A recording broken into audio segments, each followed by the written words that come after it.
You know, if you study people who are at the pinnacle of anything, you recognize that to get there, motivation was maybe 1% of the formula. Maybe. 1%. And I'll prove it to you. If you want to become a world-class bodybuilder, say an IFBB pro, what that takes is you have to train twice a day, 6 days a week. You have to have 8 meals a day. Your calorie intake is regimented. Your meals are pre-planned and pre-cooked. You don't eat according to taste, you eat according to function. So my trainer, for instance, will eat and I'm going, what are you eating? And he's having he'll have chicken that was boiled without salt. And he'll have like half a kilo of it. I mean, what are you doing? He says, I'm taking in protein. He doesn't say I'm eating. He says, I'm taking in protein. For him, it's functional. It's not taste-based. Then you will probably have to train for a minimum. And this is if you are a genetic phenom. You'd have to train for a minimum of 10 years before you could get on a stage and compete at an average level with an average global bodybuilder. Average. Okay. So why am I telling you this? All of us here at the beginning of a new year write these things called New Year's resolutions. And then New Year's resolutions, number 1, make more money. Yeah? Number 2, change my boyfriend.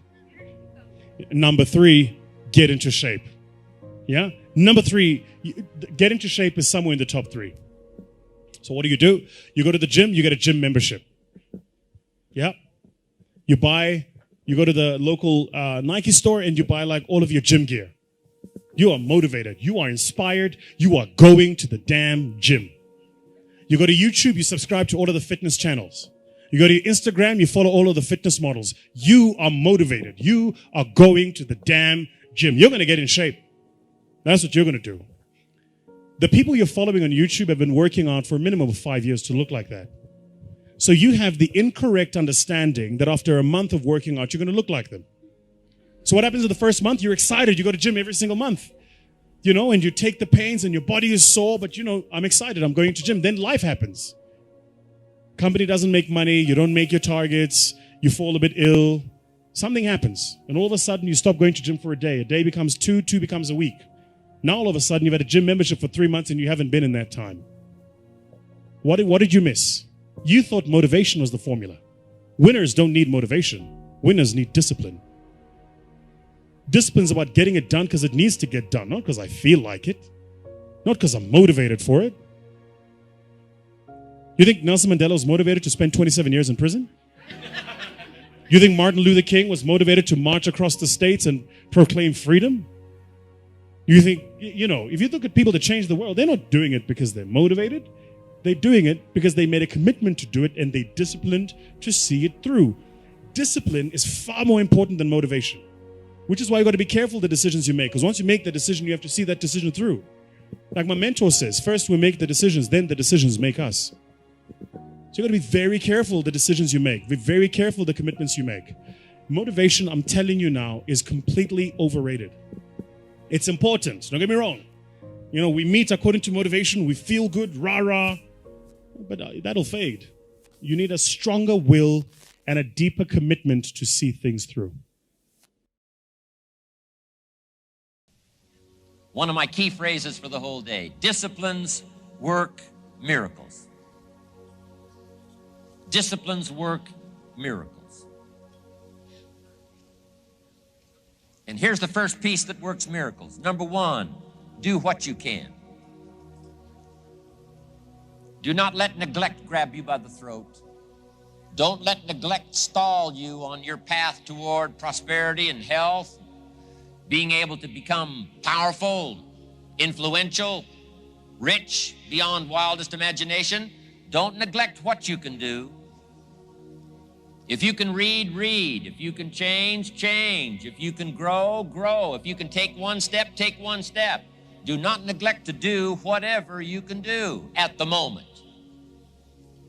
Of course, you can't run a multi-billion-dollar business today. Mark couldn't either 10 years ago. Mark couldn't either 5 years ago. But I'm telling you, today he can do it because step by step, year by year, he took on what he could do. He didn't neglect it. He did the meetings he could do. He made the calls he could make. He read the books he could read. He took the classes he could take. And step by step, he got himself ready. I'm telling you, do not neglect to do whatever you can do because it'll work miracles. Of personal development first, productivity second. Now, do what you can. Here's number 2, do the best you can. If it's a foggy night and you can only see 100 feet, how can you see another 100 feet? Answer, walk the first 100 feet.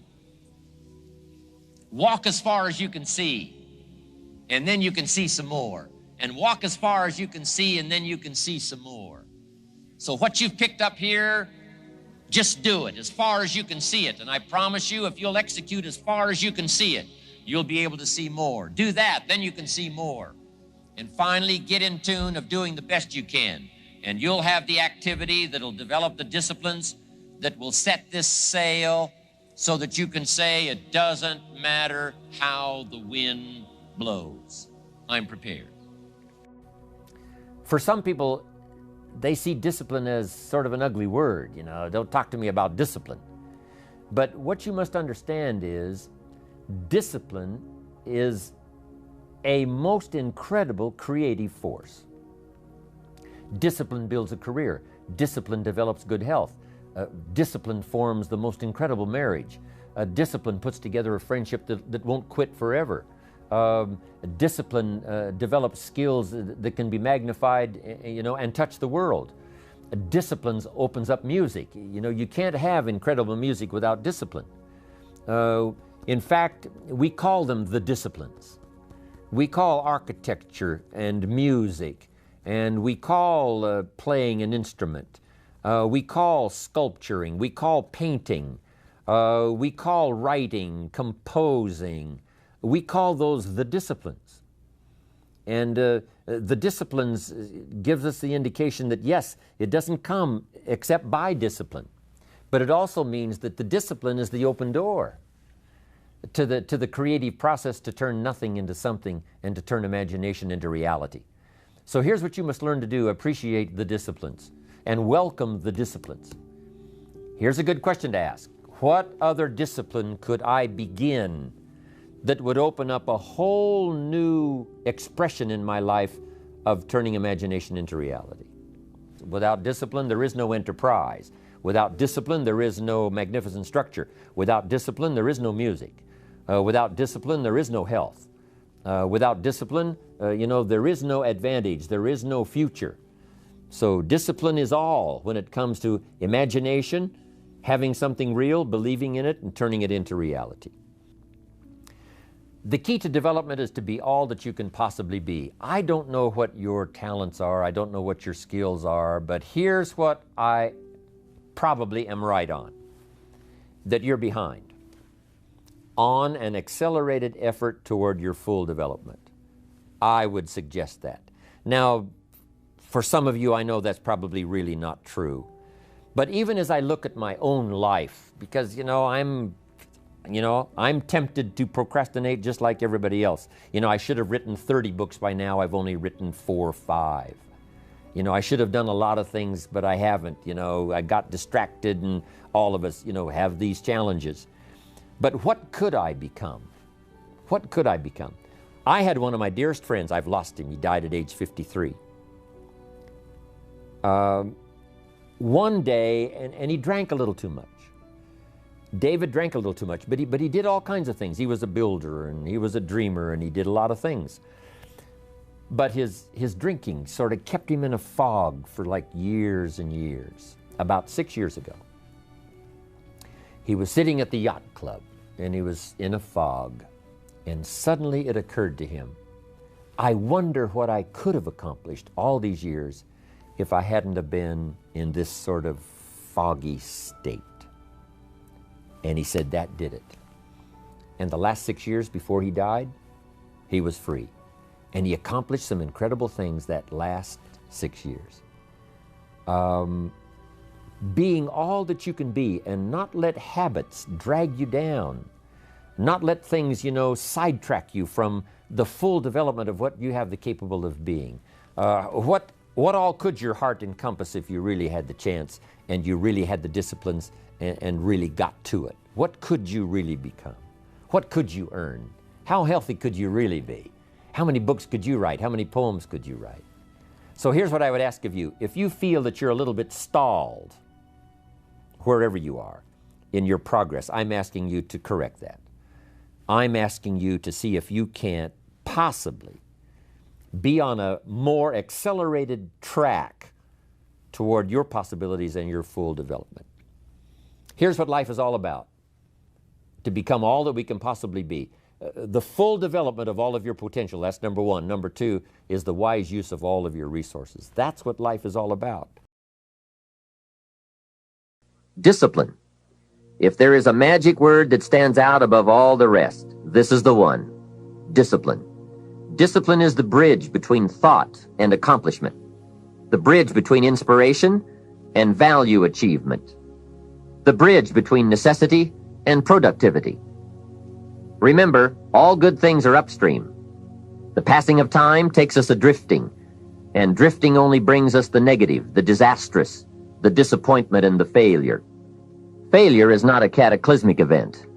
It is not generally the result of one major incident, but rather a long list of accumulated little failings.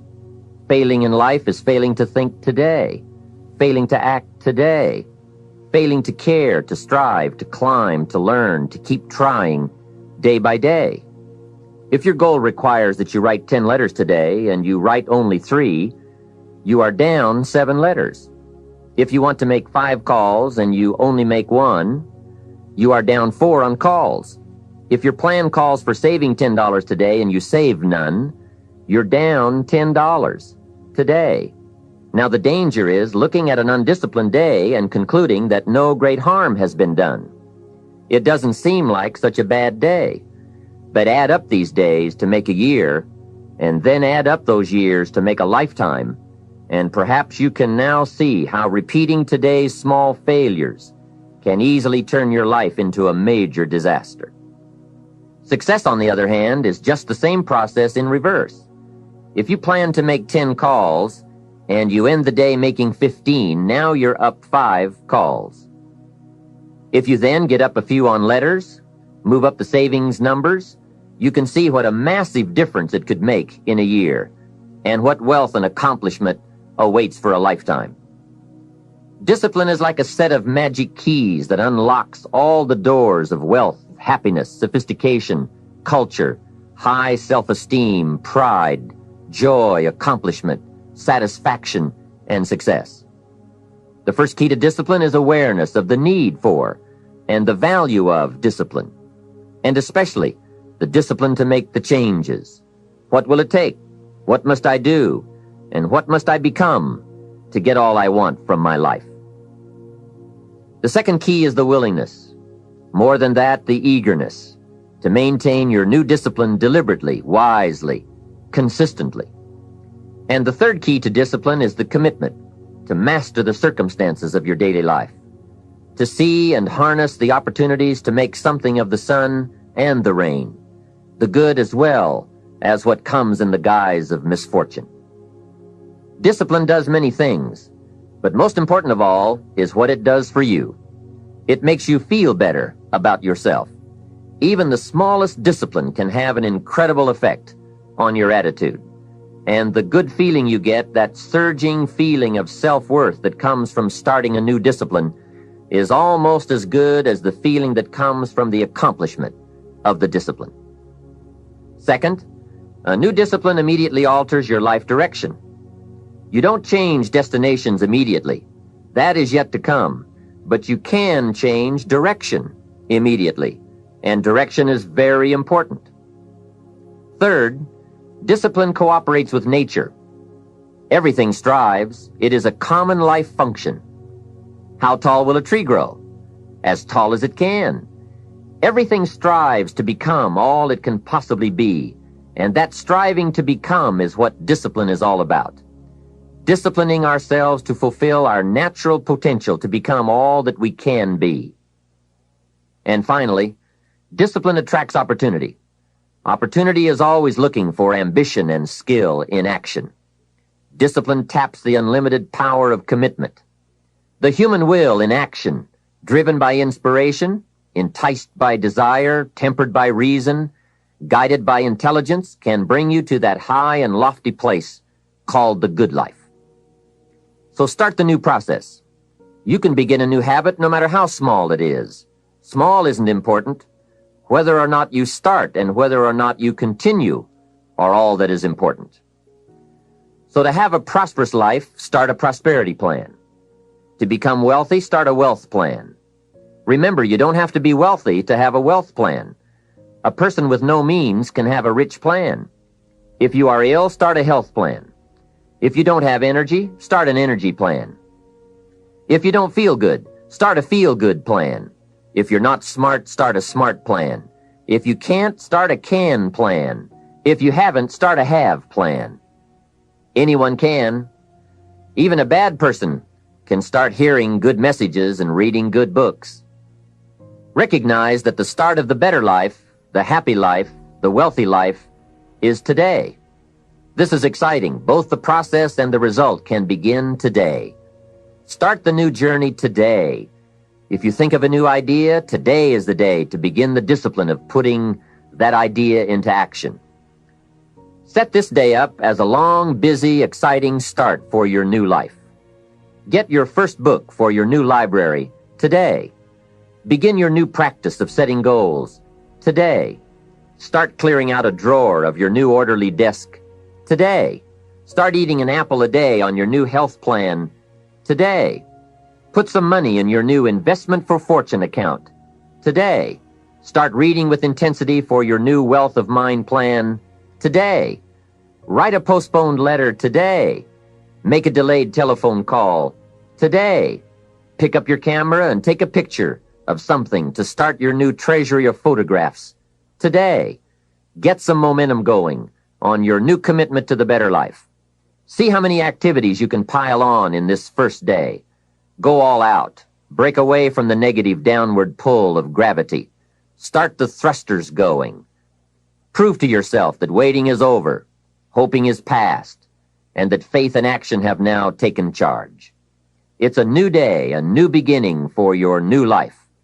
With discipline, you can't believe the list of positive moves you can make in the first day of your new beginning.